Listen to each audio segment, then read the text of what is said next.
तो आज हमारे सामने है केशव कल्चर का एक प्रकाशन। नाम है रंगे में श्याम रंग।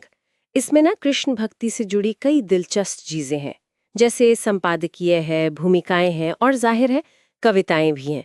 तो सोचा कि आज इसी में जरा झांक कर देखते हैं कि भक्ति, प्रेम, समर्पण, इसके कौन कौन से भाव यहाँ मिलते हैं। इस संकलन का नाम ही देखिए, श्याम के रंग में रंग जाना। ये अपने आप में काफी कुछ कहता है ना।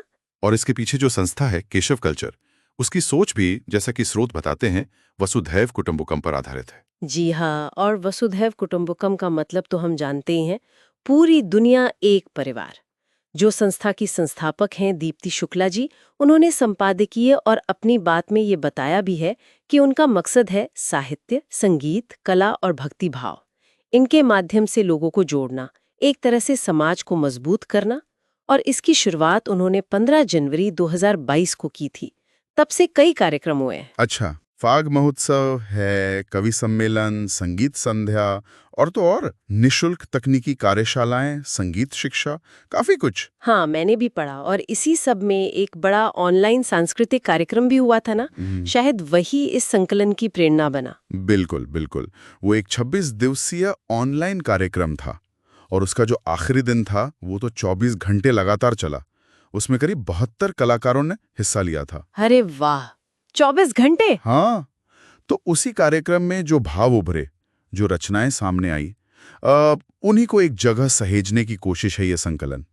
मतलब मकसद यही था कि कृष्ण प्रेम में जो आत्माएं डूबी हैं, उनके भावों को जमा किया जाए। और इन भावों को आवाज देने वाले कई कवि और कवयित्रियां भी इसमें शामिल हैं।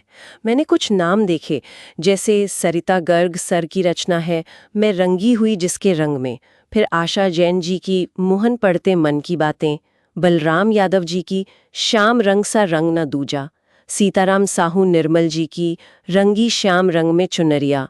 मतलब काफी विविधता है यहाँ। हाँ, और ये विविधता सिर्फ नामों में नहीं है, भावों में भी झलकती है। कोई कृष्ण को सखा मान रहा है दोस्त की तरह, कोई उनमें वो अलौकिक प्रेम देख रहा है, कहीं पर पूरा समर्पण है, तो कहीं विरह की, जुदाई की पीड़ा भी महसूस होती है। जैसे सरिता गर्ग सर ने अपनी प्रार्थना में जिक्र भी किया है कि राधा और मीरा का प्रेम, उनकी पीड़ा, दोनों को दर्शाती कविताएं मिलेंगी इसमें। ये दिखाता है कि कृष्ण भक्ति को कितने अलग अलग तरीकों से महसूस किया जाता है। सही बात है। और डॉक्टर ममता गाबा ने भी अपनी भूमिका में लिखा है कि कैसे वो 25 दिवसीय महोत्सव उसने उन्हें भक्ति में एकदम सराबोर कर दिया। एक और लेख है कविता मल्होत्रा जी का, रंगी में श्याम रंग। उसमें वो इसे एक तरह का समर्पण मानती हैं कि जो कुछ हमें मिला है ईश्वर से, कृष्ण से, उसे वापस उन्हीं की बनाई सृष्टि की सेवा में लगाना। ये नजरिया भी काफी गहरा है। बिल्कुल। और ये बात भी बहुत जरूरी है कि ये सिर्फ किसी एक व्यक्ति के भाव नहीं है, ये एक सामुदायिक कोशिश है। संकलन में कई संस्थाओं और लोगों के सहयोग का जिक्र है, जैसे हजारी प्रकाश जी साहित्य 24। हाँ, मैंने देखा। प्रिया वल्लभ फाउंडेशन है, वात्सल्य संस्था है और कई संगीतज्ञ और संरक्षक भी जुड़े। तो ये दिखाता है कि कैसे भक्ति और कला ये लोगों को एक साथ ला सकती हैं। और एक और दिलचस्प बात यह है कि यह साझा संकलन है और इसे प्रतिभागियों को मुफ्त में दिया गया। अच्छा, ये तो बहुत अच्छी बात है। तो कुल मिलाकर अगर देखें तो रंगी में श्याम रंग के ये अंश हमें यही दिखाते हैं कि कृष्ण भक्ति आज भी कितनी जिंदा है और लोग इसे कविता, संगीत, कला, इन सब के जरिए लगातार व्यक्त कर रहे हैं। ये सिर्फ कोई पुरानी बात नहीं, आज का भी अनुभव है। एकदम सही कहा। और ये सोचने वाली बात है कि ये जो साझा रचनात्मक अभिव्यक्ति है, जो भक्ति के रंग में डूबी हुई है, ये कैसे न सिर्फ एक समुदाय बनाती है, बल्कि हमारी जो पुरानी सांस्कृतिक जड़ें हैं उन्हें आज की जिंदगी में भी जिंदा रखती है। जी।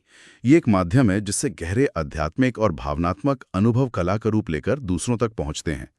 वैसे यहाँ एक सवाल ये भी मन में आता है कि आज की जो भागदौड़ वाली जिंदगी है, उसमें इस तरह की सामूहिक कलात्मक भक्ति लोगों को क्या दे सकती है?